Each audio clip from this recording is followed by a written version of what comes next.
First and foremost, I'd love to welcome everyone to this amazing event that we have hosted here, titled by the name of AI and Associations, Ethics, Statements, Industry Impacts, and Planning for the Future. My name is Mervin Weah. I'm one of the senior sales leader here at GlueUp, and we are super excited to have you all here. Just a little bit about GlueUp. GlueUp is an all-in-one membership, community engagement, and event management software platform and mobile app built to streamline future-proof clients such as association, business, network, chamber of commerce, and more. So again, we're super excited to have you all here. And I would like to go and introduce our very amazing and esteemed guests and panelists. So just a couple things for you to know. First, we have Cindy Morris. As the Chief Advancement Officer at the American Society of Aging, Cindy brings over 15 years of nonprofit leadership experience to the table. As the driving force behind the Benson Agency, she has assisted more than 50 nonprofits. Notably, she has been a driving force in the ASA's AI integration efforts, actively exploring how AI will shape their members' effort and work. Her dedication to harnessing AI's potential in the association mission is truly commendable. So welcome, Cindy Morris. Next, we have Professor and Dr. James Brussel, a philosophy professor at Pace University and visiting professor at the University of Trento, Italy. He's an authority in the history of philosophy and ethics. His research delves into the human experience of artificial intelligence, particularly in-person identity, authenticity, and freedom. Dr. Brussel is also a keynote speaker at the AI Summit in New York 2023. Welcome, Dr. James Brussel. And last on the call right now, we have Dr. John Shufeldt. He's MD, JD, MBA, and FACEP. Dr. John Shufeldt is a renowned medical entrepreneur, venture capitalist in early stage health and AI, and leading expert in med tech with 11 published books to his names. He is the founder, CEO of Tribal Health, MEMD, and NextCare. Dr. Shufeldt received AI certification from MIT Sloan School of Management in 2019, establishing himself as an AI expert. So also welcome, Dr. Shufeldt. Thank you. And currently right now we are missing Dr. Chao Wu. He's also going to join us on this call. So thank you guys very much for joining us here on the call. And next, what I'd like to do is introduce our CEO, Eric Schmidt. Eric Schmidt will be joining us, and they will be discussing AI Association ethics statement, industry impacts, and planning for the future. For everyone on the call, if you have any questions at all, please feel free to type that within the chat, and we will do our best to challenge and reach that and also discuss that. Eric, without further ado, I'll let you take over. Thank you so much. Thank you, Mervin, and welcome to our guests. Much appreciate you guys taking your time this afternoon to join us. Obviously, AI has been a hot topic here in the last year or so as things get ramped up and people look at how it's going to impact their organizations. No different. Again, we are constantly working with our customers and around the world trying to figure out how things are going to impact and how we can help them, with our software as we implement more AI features ourselves. Today's topic, obviously related to AI and associations, again, is going to cross a couple different areas. But again, as we've been discussing, and in our last event about a month and a half ago on this topic, a lot of issues came out related to AI and ethics and how different professional industries need to be addressing it, and also how associations should be looking at, their various, I would say professions getting impacted by what is coming. So before we go into some of the questions, I again do want to reinforce, if you do have questions as we're going through this as attendees here, feel free to pop them into the chat. We will go through them, maybe not as right as you asked them, but we will try to address them throughout the session instead of leaving them to the end. So please feel free to ask away. But without further ado, what I would like to do again is, ask each of our panelists just to give a little bit more background on their current work and their organization, to give people an understanding of what exactly the organization is doing these days. And we will start ladies first with Miss Morris here. Welcome, Cindy. Thank you. As someone who firmly believes in gender equity, but appreciates chivalry, I'll roll with that. So the American Society on Aging is the largest association in the multidisciplinary space for people who work on behalf of or with older adults. And so what that means is that we are not the AARPs of the world. Our members are not older adults themselves, but rather the people who are in the space that is developing policy, providing care for, actively working in creating best practices and research. And we become basically the hub that connects those who are developing that and those who are providing those resources on a daily basis. My role within ASA covers 4 specific areas in that I lead our membership department, as well as our development and our marketing. And of course, also we run a very large conference and I lead the conference team as well. So I kind of need all touch points for our members. Great. That's a lot of hats. So thank you for taking the time to join us. Next, John.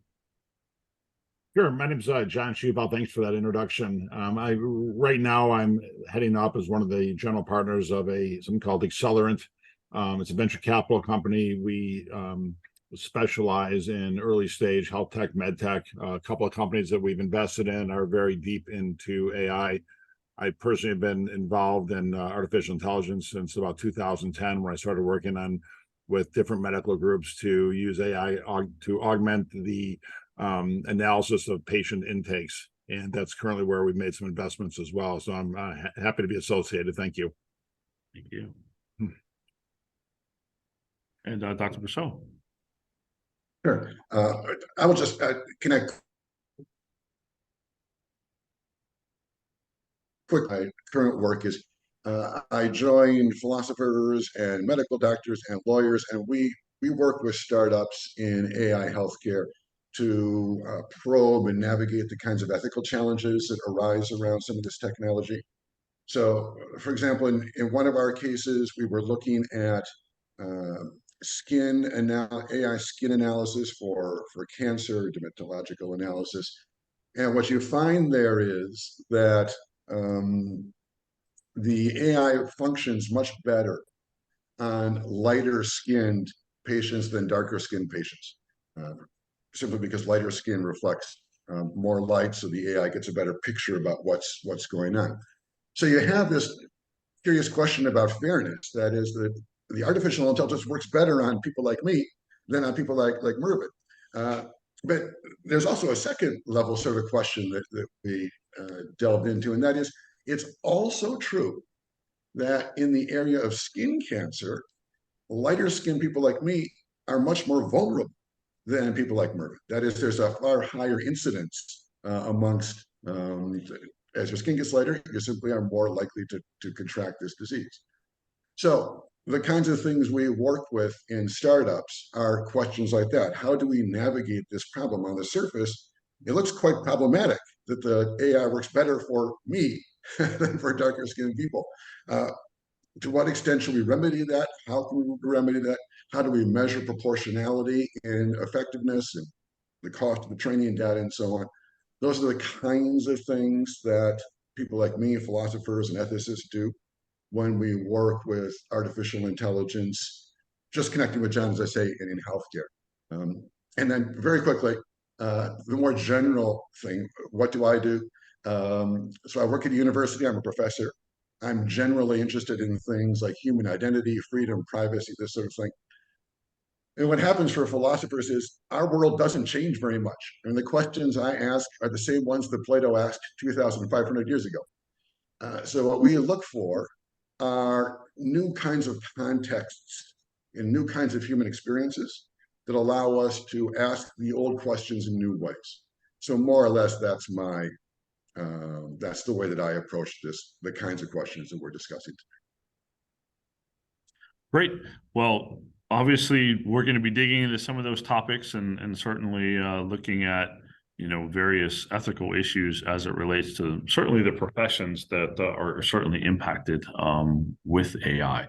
So I'm going to pass it over to Cindy first. Obviously, in the association world, it's a hot topic, in terms of how are all of these industries going to be, impacted by AI? But let's first start with I would say, a more simple question, which is, what is your association doing now in the realm of AI, and how are you thinking about it as an impact to your organization? Yeah, so I always say, before ASA is anything else, we are a membership organization. At our very core, everything that we should be doing should be centered around what is it that our members need. And so when we look at AI, it's not just about how are we integrating that into our systems, but we really are looking at it from the perspective of how can our members be integrating it, how should they be integrating it, and how should they not be integrating it yet.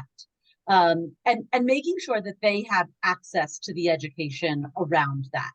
So, for example, this year at our conference, for the very first time, we are putting on an AI summit. So our conference is in March. It has not taken place yet, but we will be holding a summit in which we look at the ethical implications of it, as well as the opportunities that it brings. And looking at that from all sides, right? We are multidisciplinary. So what does this mean for the tech entrepreneur who is sitting here thinking about how can AI enhance the product that I am getting out to market? And at the same time, how can we be looking at AI to determine, how can we use it to predict issues around social isolation and loneliness, and change the way that some of our people in the long-term care facilities are serving their patients, right? So we need to be able to look at it from all of those levels and then bring that to them. I say all the time, we have members who have not figured out how to use MailChimp and Google Forms. So when we say to them, we want you to start thinking about AI, they're in panic mode. And so if there is a way for us to help them build the capacity that lets them embrace AI in a good way, but then at the same time, help them to understand the way that it will open up their capacity to serve more people. And so that, again, our biggest concern is how can our members use this? Absolutely. And I guess, Dr. Brousseau, as we look at that, between how organizations can strike a balance between, what AI's promise is and the ethical challenges, what do you think that looks like?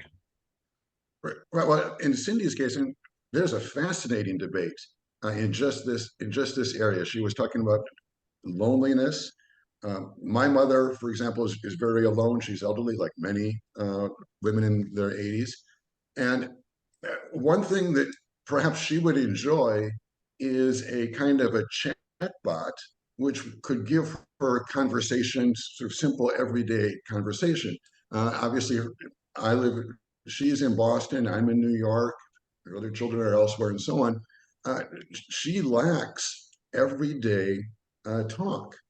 And so these with ChatGPT, and even a little bit before that, we are now seeing chatbots we call them agents, AI agents, language change, AI agents that are capable of giving real human sort of interaction with patients like that. And so one of the questions that I've been sort of struggling with, and I don't know what Cindy will think about this, but I've been sort of struggling with this question about whether, if we put a kind of a conversational agent in a room with an elderly person just to give them conversation, should we tell that person that this is a conversation, an artificial intelligence? Or should we just let them believe that it's a human being, right? I mean, as you were saying, Cindy, it's like some people, I mean, they're freaked out by AI, right? So they're freaked out by MailChimp. And so, of course, someone who is elderly, for them, it's going to be very challenging to explain. It would be challenging to explain to my mother, look, this is not a real person. Maybe it's just easier to tell her, look, there's someone at the other end of this. You can just talk and they will talk back to you. But again, it's dishonest, right? So I've been sort of struggling with that. Has anything like that come up in your work, Cindy? It actually has. What's interesting in that is that, first of all, we will always advocate to empower the older adults and to not allow some of our internal ageism that is in every single one of us to automatically assume that an older adult is not going to embrace something, especially around technology. That being said, we do see the data that shows that many older adults do not want to adapt some of these particular issues around some AI capabilities. So I very much hear what you're saying. There was recently a study done by one of our members in the city of New York. Their Department of Aging, Mental Health Services, put LEQs, which are one of these chat boxes, into homes to see if they could create relationships, shall we say, with older adults and provide that resource to combat social isolation. And what they found is that for those who wanted to embrace it, it was great. The LEQ is one of those devices that will say, hey, do you want to play a game with me? Hey, do you want to watch a TV show with me? Hey, what'd you think of last night's TV show? Whatever it is, right? It is programmed to automatically do that throughout the day. And the answer was that, again, some of the people really embraced that and they saw the shifts in their mental health. And for some who did not want to embrace it, it wasn't a perfect solution. And I think my takeaway from that is that this is not going to be a solution across the board for every organization or for every person. But there are ways for us to determine what is the right fit and to have that as an opportunity as we move forward. For you individually, Dr. Brousseau, I would say to you, you know your mother, but also she knows herself, and so giving her the chance to adopt what she's comfortable with. You never know. I just got my mom to wear an Apple Watch for fall prevention. She refused for 3 years. She's loving it. So you just never know what they'll be willing to embrace. Sure. And Dr. Shufelt, as we look at, again, various professions and sort of their consideration as AI, starts to impact professions, how do you think associations should approach this topic, as they start to have those discussions and dilemmas, about, fight it, work with it, embrace it? What do you think should be, taking place in the boardroom of these organizations? Well, physicians are always very embracing of new technologies. I'm kidding. They will fight, physicians often fight things tooth and nail. I remember thinking just EHRs came out. It was literally getting people away from paper was just mind-bogglingly difficult. AI will be the same. Now, I think the way to do it with physicians, particularly what they're most concerned about is their patients. But if we want, sorry to interrupt, just as we look beyond the medical industry, just in general, so accountants, lawyers, let's talk a little bit more broadly beyond the medical sector. So certainly more broadly is, I think, total transparency. So even though I think that some older adults are going to be impacted by, hey, this is an AI chatbot you're talking to or a digital twin, I think we have to disclose to them that it is in fact AI. So I think full transparency it has to be the mainstay of developing AI in all these different verticals. One of the big concerns, obviously, using AI is data breach. And then the flip side of that is using AI to help sort out who is actually trying to breach and get data by nefarious ways. But I think if you want to accelerate the use of AI in all these different verticals, ensuring the protection of for data breaches is key, and then full transparency is also key. Absolutely. And, again, I think looking at the ethical elements here in an association, and as they're trying to approach, sort of rules of engagement, if you will, what do you think that might look like for any particular association, as they're coming into that discussion? I mean, certainly developing ethical guidelines, ensuring that they have member consent who are using AI, make sure it's accessible to a wide range of people, make sure there's cultural diversity both at the board table when they're developing these AI systems and processes, and also to the user group to make sure that there isn't bias that's inherent. As we talked about earlier. I mean, those would be my mainstays. Okay. And Cindy, as you look at, risks and challenges, associations and AI, what do you think that challenge is? And what are some of those discussions you all are having, from, not necessarily the medical part of the association, but just in general, as your association looks to tackle some of these, challenges for the profession? Right. So because we work with older adults, we aren't just in the medical space. We are in every aspect of their lives. Sure. And the reality is that what we are talking about is a couple of pieces. First of all, certainly looking at ensuring that what is being developed with universal design as part of the process, so that it is more effective for older adults as well as anybody. By 2030, there will be more people over 65 than under 18 living in our country. That's an incredible statistic when we think about design. I always refer back because it's the easiest thing for people to understand. But as we all think about our own phones and we think about that touch screen technology that feels so great to us when we are, a little bit younger, as our fingertips dry out and we age, touch screen technology no longer works for you. And so for many older adults, this technology will drive you crazy. Right. And so what it really comes down to is it was never designed with universal technology thought process. So we're going to be advocating, and we do advocate for that when we think about digital inclusion, and ensuring that that process is happening with our age tech entrepreneurs.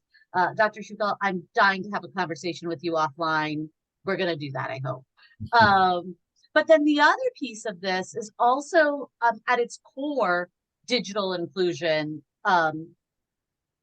There are Wi-Fi, internet, broadband access is not required the way that water, heat, and electricity is required in affordable housing units. Because of that, many older adults do not have access simply to the broadband access that would make AI functional in their homes. So when we think about it from an equity perspective, we need to think about how can our member organizations effectively integrate AI into their work. If they are in housing, they very well may not be able to integrate it simply because nobody has broadband access, right? We have to be able to advocate for those policy shifts as well as an association on their behalf, so that people in housing, right, those members in housing can actively utilize this technology. We have to think about it, and we do think about it very much so from the perspective of, telehealth right now. I know I'm supposed to not talk about medical, but there's a lot of opportunity within the telehealth space. We know the number one reason why older adults do not make it to a medical appointment is because of transportation issues. AI solves for that. It is incredible what AI is able to do to connect the appointment being made and a transportation solution coming about all together for an individual person. That changes our community-based organizations work with older adults, because a lot of them are spending a lot of time simply solving the question of how do I get our clients to a doctor's office. And the telehealth opens that up. However, again, we need to be looking at solutions here that actually fit the needs based on what is existing presently in infrastructure as well.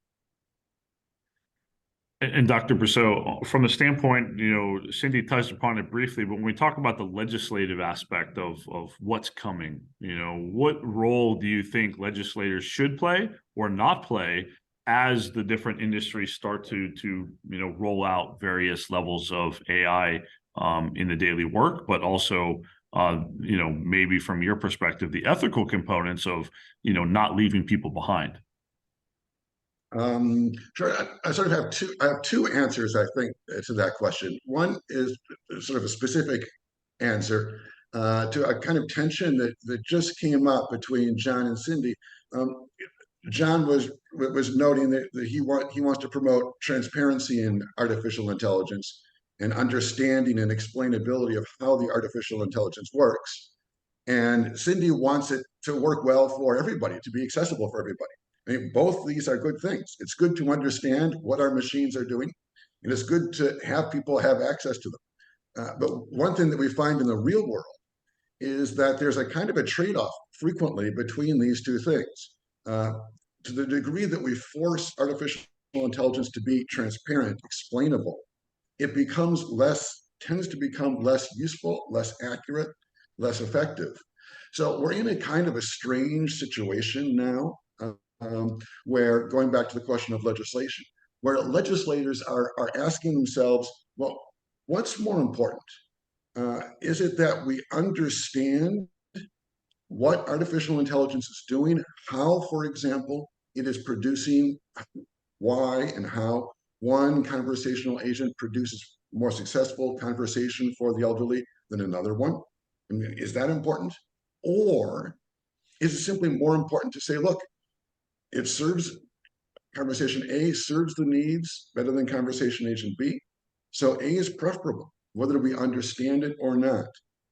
So one of the issues that's going to be significant in the coming years is this question about the degree to which we are going to demand that AI explain how and why it comes to its conclusions. Another quick example, we see this in New York City. Frequently, artificial intelligence is used for hiring, at least initial rounds of hiring, to weed out large numbers of resumes and such. In New York City, a law has recently been implemented requiring that companies that use these AI hiring practices have their artificial intelligence audited to prove that it is not biased toward one group or another. The problem with that is, in order to prove that the AI is not biased against one group or another, you sort of need to understand how the AI is making decisions.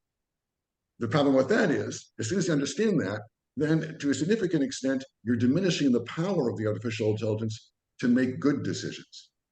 Now, I don't know what the answer to this question is, but I do know that for regulators and people who are interested in the law of this kind of thing, that kind of question is going to be representative of the challenges of the difficult challenges that they will be facing over the course of the next year or 10 years, some large number of years.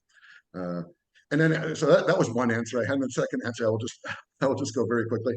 The second answer is not so much about regulation. It is about ethics. And there is another debate which is very hot in my world. And this is the question about whether or not ethics works in favor or against technological innovation. And perhaps later on I'll be able to come back to this. But the point of view that I promote is that ethics works in favor of innovation. There are people who disagree with me, but that's another connected issue to this question of sort of AI in the wild doing whatever they want, and ethics, regulation, and law, and so on. And Dr. Shubal, let's talk about innovation. Obviously, you've been involved in innovation for quite some time. As we look at the connection between innovation and legislation, How are you thinking about that? And if you were looking to advise an association on how to get involved or not get involved in that debate or the role to play, what does that look like? I mean, I think we have to construct a balance between what AI can bring, and basically it's an ROI analysis. Is what can AI do to whatever outcome you're trying to achieve at what cost? And the cost obviously is something we've talked about already, which is there bias? Is there data breach vulnerability? And then I would approach it that way. And I think, again, transparency is key here in letting folks at least have a reasoned approach to making having the decision analysis. Here's the upside, here's the downside. What can we do to mitigate the downside and maybe expand on the upside? But I think approaching these as most entrepreneurs approach everything with A, risk mitigation, and B, what's the ROI on what we're trying to achieve. Right. Cindy, you want to add to that? Yeah, it's funny. I think one of the things that our members see most often is the term AI, and they haven't quite put their brains around what is AI, right? And so there's a lot of assumption that it is a lot of what we're talking about here, but there's a lot of technology that they have been using for decades that would be classified as AI. I'm thinking about the Toto toilets that can predict a UTI because it can measure the protein in your urine. That technology solves huge questions of how to serve older adults and caregiving needs. Because it can predict the problem before somebody is really sick from a UTI and now falling, and right, like all of the dominoes fall. And we have no problem saying, oh, that's a really smart technology. I would love to integrate that into our work. But if we were to say to them, that's AI, they may feel a little bit more fearful of it. And so just the choice of wording there makes a difference. And the second piece of this is this layer of humanity that goes with the AI. I go to what Dr. Brousseau was talking about earlier with his own mother. Do I tell her? Well, perhaps the humanity about this is to say, Mom, what are the things that you're looking for? And can we find a chatbot that fits those needs? And let her own that space. I was on a meeting today with a company that is in long-term care facilities. They use AI to track using the data, to track the data, to know who is getting visitors and who is not getting visitors, and predict who may be experiencing depression because of social isolation. So they have that data. What do you do with it? Long-term care facilities are facing huge deficits in workforce. They say, we give them all this data and they can't fix it. So what this company is doing is now working to develop a volunteer platform that the company will manage. They recruit the volunteers, they schedule the volunteers, they plan for the volunteers. They take all of that off the plate so that we can solve the social isolation issue and not just predict the social isolation issue. But integrating that humanity makes a difference to the acceptance of it. And we do have a question that came in. So I guess, Cindy, we'll start with you. As AI is rapidly advancing and being released, is the association industry gathering to plan and ensure we have a voice in the policy discussions taking place at the federal level? So I would say to you, that's an ASAE question, right? That's not a Cindy question. And I don't know if they're taking action on this, but it's certainly, as a member organization, I'm sure many of you are members, it's certainly something that we should be rising up to and lifting up to our leadership to talk about what we can be doing. Absolutely. I can just maybe add just a tiny bit to that, just a bit of perspective.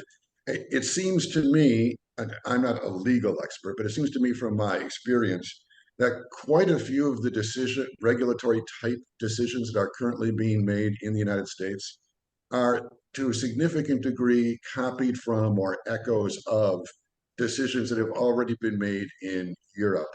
The Europeans are very proud of their regulatory sophistication and approach to artificial intelligence. In fact, they see themselves as or they see that as being their contribution to the artificial intelligence future more than the actual binary processing of ones and zeros, right? They see the human aspect of it as what they can contribute. And so they talk about something called a Brussels effect. Brussels is the center of the European community. And the thought they have is that the kinds of laws like the General Data Protection Regulation, GDPR, which was instituted in Europe a number of years ago, and later migrated in a certain version to California as the Consumer Privacy CCP, some California Consumer Privacy Act.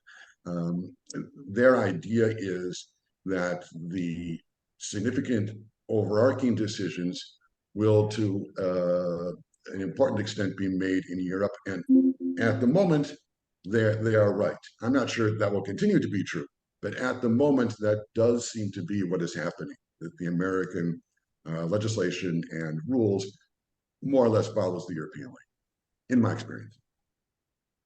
Sure. Dr. Shal, anything that you'd like to add to that? No, that's far outside my bandwidth. No problem. So we will go to your expertise. As you were looking at, investments that, are related to AI, how are you guys looking at the considerations of the ethical element of those investment decisions, and making sure that that is part of the future of, the world that we're living in? When we look at investments, if they lack ethical consideration, or if the business model lacks ethical consideration, it's going to ultimately fail, and fail it should. So one of the things we look at is what has the company done to ensure that they are approaching their business venture with a high degree of ethics. And so we look at a lot of different things, and we've talked about most of them. Certainly transparency with its user base, certainly the chance for data breaches. Is there bias in the algorithms? And if so, how can that be mitigated? Is there diversity amongst team members? And is there diversity amongst patient sets? What predictive analytics are they using, and how are they approaching it based upon the person's race, gender, what have you? And then how is the board governed? Is there an ethical AI framework surrounding the board governance? I think that's in a nutshell what we look at. That's a lot of pieces to put together, but obviously making sure that the right steps are taken to get this right. And I think, Dr. Briseau, as we go back to sort of looking at, what's next for AI, and certainly algorithms tend to be the center of discussion amongst, many pieces of what we need to look at. How do you think organizations in general, whether they be companies or associations, or even anybody involved in the field, should be thinking about really the fine level, the ethical considerations of what should be thought about as they continue to refine the algorithms? Right. I think that there are many answers to that question, but one route that I could go down would follow up in what John was just noting, and that is that any innovation is going to raise ethical concerns, problems, objections, uncertainties, etc. So one of the ones we've talked about is privacy. This is in the example of clearly the example of tracing the visitors that are coming to meet one and another patient. Well, I mean, people might ask questions. I mean, do I really want everyone to know who's visiting me and who's visiting someone else, and how many and how often? Perhaps generally there's not a problem with that, of course, but it's something to think about. And then in the face of those kinds of problems, what I have noticed, and what seems to me, one of the things that seems to me to be important, is that there are two kinds of approaches in the AI or innovation space today. One approach is the so-called slow AI movement. And the idea that is promoted here is that if we have technology which is going to cause, let's say, privacy kinds of problems, then we should slow down the development of that technology, or perhaps not develop it at all. So that's on one side. On the other side, there is the position that while this kind of innovation may indeed cause privacy problems, the same technological engine that generated the problem can also leap forward to solve the problem. So in the question of privacy, there are technological developments that have been developed under the idea of privacy by design, which allow companies or associations to gather this data and use it, while also simultaneously protecting the privacy to some significant extent of the users. Then there's another technology called machine unlearning. This is applicable to things like these giant large language models, which have been trained on the words all of us use, probably been trained on stuff that all of the panelists here have written publicly. Probably our words have actually been used to train ChatGPT. Machine unlearning is technology which allows someone like James Brousseau to say, look, I want you to go into ChatGPT and find the specific learnings that came from me and pull those out as a way of protecting privacy. Now, none of these solutions are perfect. One side or the other is not correct or incorrect, but that's sort of a view of the current horizon. When innovation causes ethical problems in privacy or wherever, should we slow down the innovation or should we speed it up? And that's the question at the core. And let's dig into privacy a little bit, because I think that is, regardless of the organization, this is certainly something that has been a trend over the last 10 years, starting with the EU and certainly the regulations that came out of there. As we think about privacy and therefore how it's being used in ChatGPT and other AI and other language learning models, what do you think are some of the elements that companies need to think about in this perspective, Dr. Brousseau? Well, for me, the big one is the following. It used to be, well, first, one preliminary point. To a certain extent, we are what we want, right? How do I understand who James Brousseau is? I am the person who listens to a certain kind of music. I am the person who has a certain kind of diet. I am the person who plays tennis or spends his time reading a certain book instead of a different kind of book, etc. The kinds of things that I want to do, that I want to have, the way I want to spend my time, etc. That is who I am. That's my identity. And historically, the fear we've always had about ourselves is that we will be oppressed by other people, forcing us to read their literature, forcing us to watch their movies, forcing us to eat their food and believe in their religion or plug in whatever you want there, right? But what's happening now is that all of a sudden, because of predictive analytics and privacy, because companies know that I like this kind of music and I like this kind of food, these companies are giving me suggestions. Amazon is telling me, or Netflix is telling me what to watch, what movies to watch. Whole Foods is telling me what food to buy, etc. I am now being sort of trapped or confined, not by what other people want, but by what I want, right? I'm finding it harder and harder to get out of my own interests. I'm finding it harder and harder to find music that is new, that is different, to try food, which is new, which is different, to meet people which are not philosophers interested in AI. And the reason for that, again, is because artificial intelligence is permeating, spreading through so much of our existences, especially in this idea of predictive analytics, that is difficult to escape the kinds of interests we have established. So going back to the original question was privacy. Privacy is terrifically important because this is the way we keep aspects of ourselves independent from these kinds of predictions. This is the way, going back to the nursing home example, this is the way we find we are unable to meet new people, right? Because we're not being always monitored for the kind of person that's coming in and then having the same kind of person to be recommended to come visit us again. So on the question of privacy, I guess as a philosopher, I'm not responsible for answering questions directly. I could just kind of go. I think the question was, to some extent, in some sense, what is important about privacy? Why do we want it? I think that's for companies. That question about whether or not our personal information is being used to confine us, to trap us in our interests, or is it being used to help us find new interests and expand who we are? I think that question will be quite important for companies going forward. Dr. Schufelt, what would you like to add to that? Yeah, he answered it incredibly well.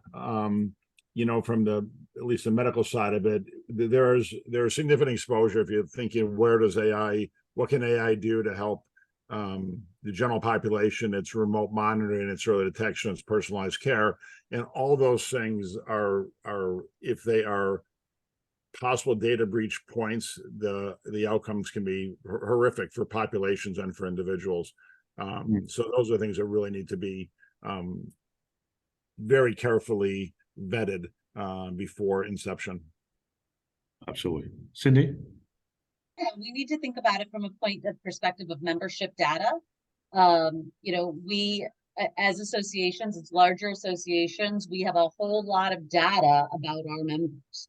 That if that were to be breached, we could have serious implications.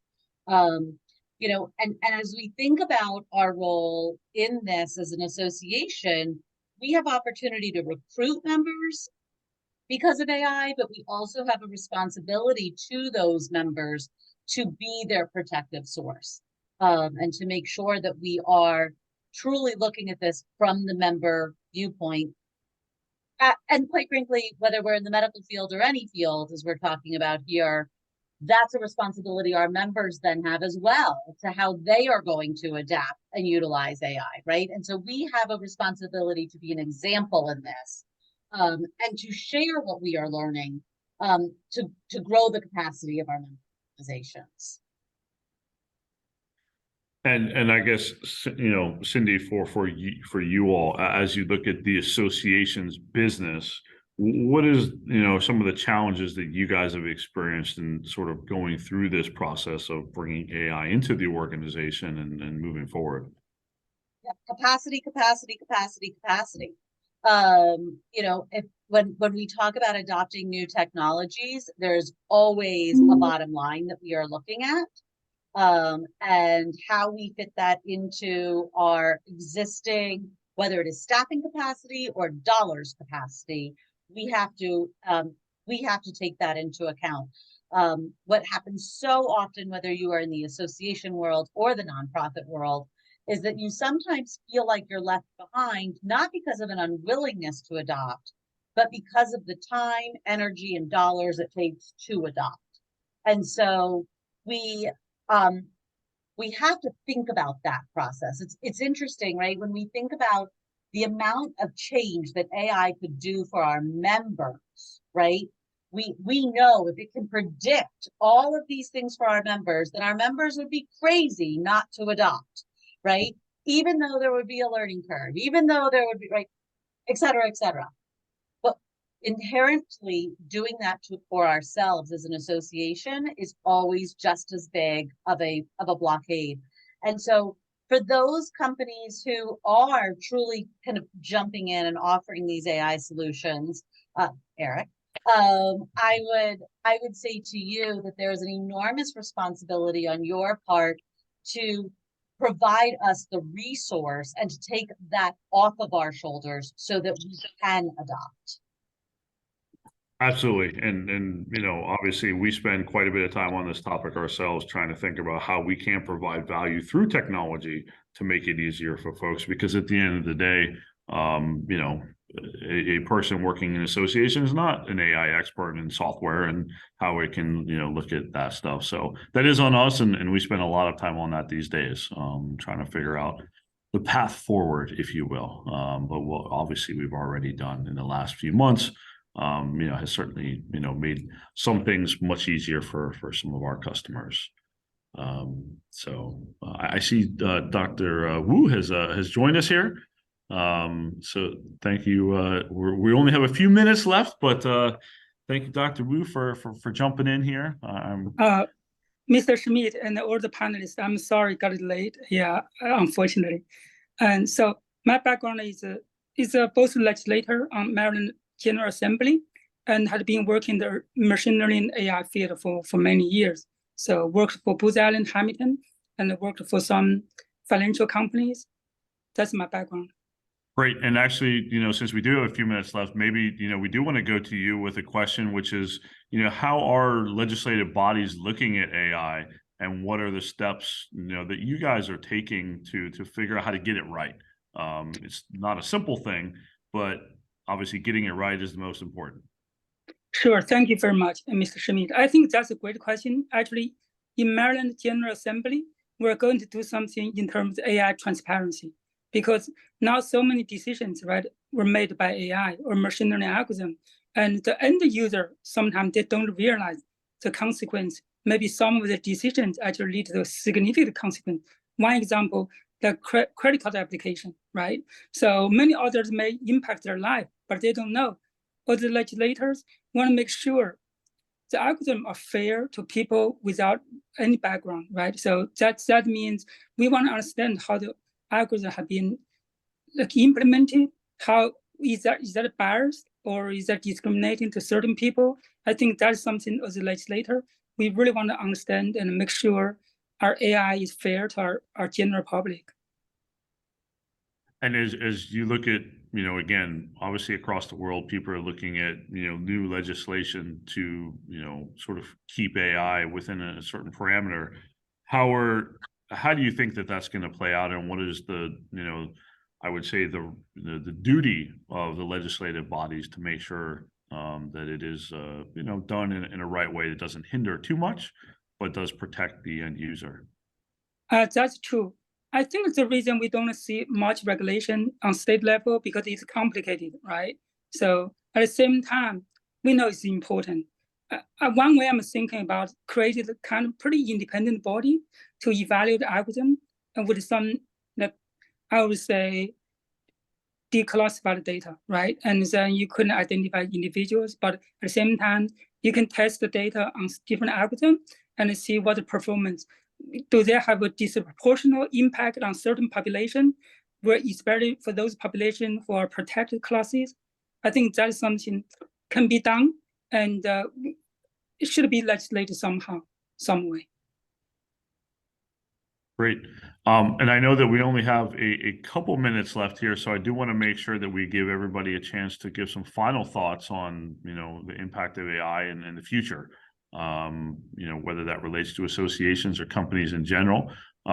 Maybe Dr. Shufelt, if you would like to wrap us up first. I'll wrap fast. I mean, here's what I would say to entrepreneurs, as far as if you're looking for a company to that has AI as its core. Think long term. It is a long term game. We've got it's a wide open field, and as everybody from Elon Musk down Warren's, it's going to be a long game, and we have to do this in the right way, because the wrong way is, according to Elon, it's for the survival of mankind. Look at establishing external audits, for example, having people outside of your company come in and look at it, and then just nurture responsible AI culture. And we've kind of beat this one into the ground, but it is a true linchpin of being a successful AI founder is making sure you have a responsible AI culture. I'll leave it at that. Great, thank you. Cindy? I would say to think about the opportunities that AI brings to equitable access across the board. Associations large and small, the members that we serve, the constituents that they may be serving. AI provides us with an opportunity to increase our accessibility and increase access to care resources if we know how to use it. And so we as associations have a responsibility to not only embrace it and learn it, but then to share that. Great, Dr. Brousseau. I'll just say very quickly two things. One, just a quick response to Mr. Wu, reacting, or rather echoing something we said previously. It's true that we would hope to have our lone kind of algorithms be transparent and determine whether or not they're treating one or another group equally. But it's also true that if we let the AI just choose blindly, set it to maximum accuracy, one thing the artificial intelligence can do is it can find good loan recipients within previously underserved communities. Now, it might be that this AI actually has a general result, which can be disparate impact, but it has particular results for individuals, which are very positive because it finds, again, within these underserved communities, those who will successfully repay their loans. So it's extraordinarily complicated. I don't take one side or other of this issue. I'm just sort of echoing the point about why it's so hard for local governments and national governments and anybody to figure out what to do about these things. And then the second just quick closing point is I haven't had an opportunity to quickly note that I think that one of the great difficulties with artificial intelligence and ethics is just getting people to understand each other. I mean by that, AI engineers speak very differently from philosophers. And if we're talking about, let's say, finance, both of us speak very differently from loan officers. And if we're talking about medicine, we speak very differently from doctors. So in my experience, the first challenge, the primary challenge, I'm not sure it's the highest challenge, but it's the primary challenge, is to embed philosophers or ethicists in the process of AI development and deployment, along with the requisite domain experts, bankers or doctors, what have you, and make sure that they understand each other, they translate their expertise in ways that the other members can understand. We call that embedding AI ethics. I have found that on the practical level, that's what works best. If everyone understands what's happening from development through deployment, then you generally get better outcomes as opposed to trying to fix things later on afterwards. Absolutely. And Dr. Wu, any final thoughts? I know. Sure. Thank you. So Dr. Purcell, I just want to reply to your question. I think you made a great point, right? So one point in our modeling, we're not able to allow to use race or the feature, right? Our modeling, because race is a protected element there.